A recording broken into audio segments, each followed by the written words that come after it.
You are a man. Stand up and be a man. Make the hard decisions, make the sacrifices, make the unpopular decisions, and become comfortable in your own skin. And if you are not a person that you are comfortable being alone with, that is the one person in this universe that you have full power, full right, and full responsibility to change. Like, when do you become a man? You become a man when you become responsible for other people. And part of that is taking accountability. Yep. I grew up in a culture that told me going to war made you a man. Going to prison and coming back makes you a man. Making $1 million makes you a man, you know, and it doesn't. Who teaches you to be a man? We all have these ladders of battles, roads we have to walk in our given lives. Be you famous or whoever's out there listening, we all have our individual challenges. It's cliche, money don't make it better. It don't. Fame just magnifies the problems and the opportunities. I never looked at things as problems. I look at them as opportunities. Maybe that's something I can say. You know, someone, well, she did this, and well, what an opportunity you have. Yeah, well, the world, you know, because they said this and CNN said that. Yeah, well, what an opportunity you have to make a difference. Because you never know who's watching. Winners fail 1,000,000 times. What makes them a winner is that they believe in it, they're headstrong. Nothing's gonna stop them. The spectators have tried it and failed it and remain sitting down. They don't get up anymore because they don't believe it enough. The naysayers' disbelief overrides their ability, potential, and mental capacity that they can be more than that. Why is that? Why do people assume that tomorrow is waiting for them? Why do people think that that son owes them something? Why do people think that the idea of having more time is the best time to have? You don't have a lot of time, ladies and gentlemen. All you got is what you have, and what you have is what you need. And what you need is to get up and be about your business. Because life is just that. It's business. So what are you gonna do? Are you gonna lay around and wait for your opportunities to pass you by? Arm yourself with words. Be precise in your language. Right? Say what you mean. Read great men and great women. Make yourself literate. Get your tongue in order. Get it under your own control. Get rid of the ums and the likes and the you knows and the pauses.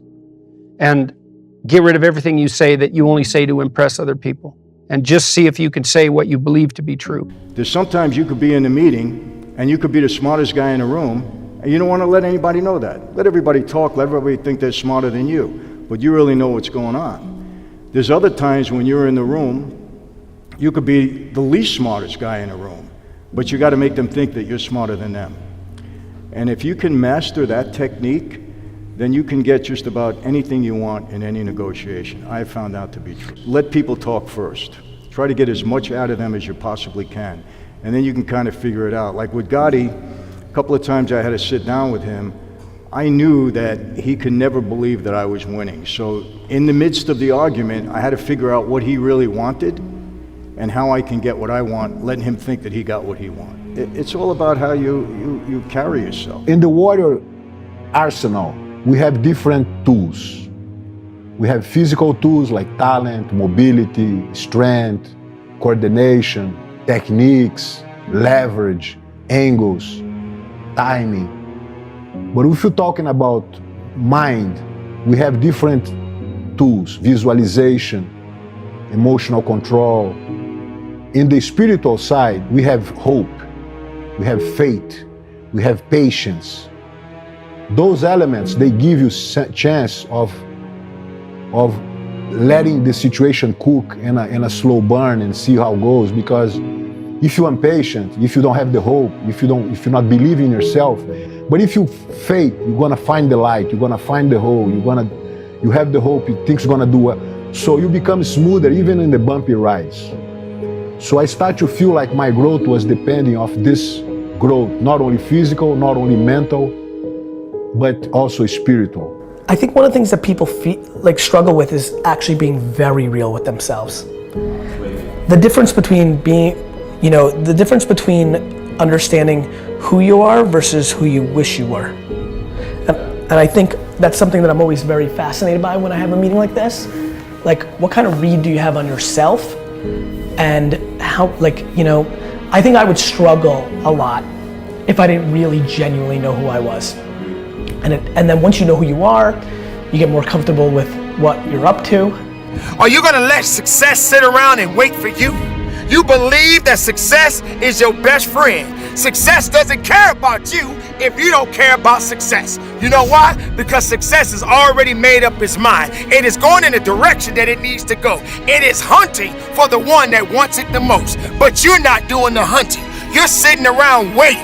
You become something else less of yourself because you don't believe that you have the potential and the capability to be the best of yourself. So why? You just sit back and you wait for somebody to pat you on the shoulder and say it's okay, at least you gave it your best. Your best ain't good enough. Your best don't work. You need to go beyond your best. You need to go beyond the level. You need to let the world know that you exist. You need to let the world know that you made different. You're built different. You're stronger. You're more passionate. You believe in yourself. When the rest of the world shut you down, you woke up the next day and you said, I got this, I do this, I breathe this, I am this. You can't stop me. Just in your life, be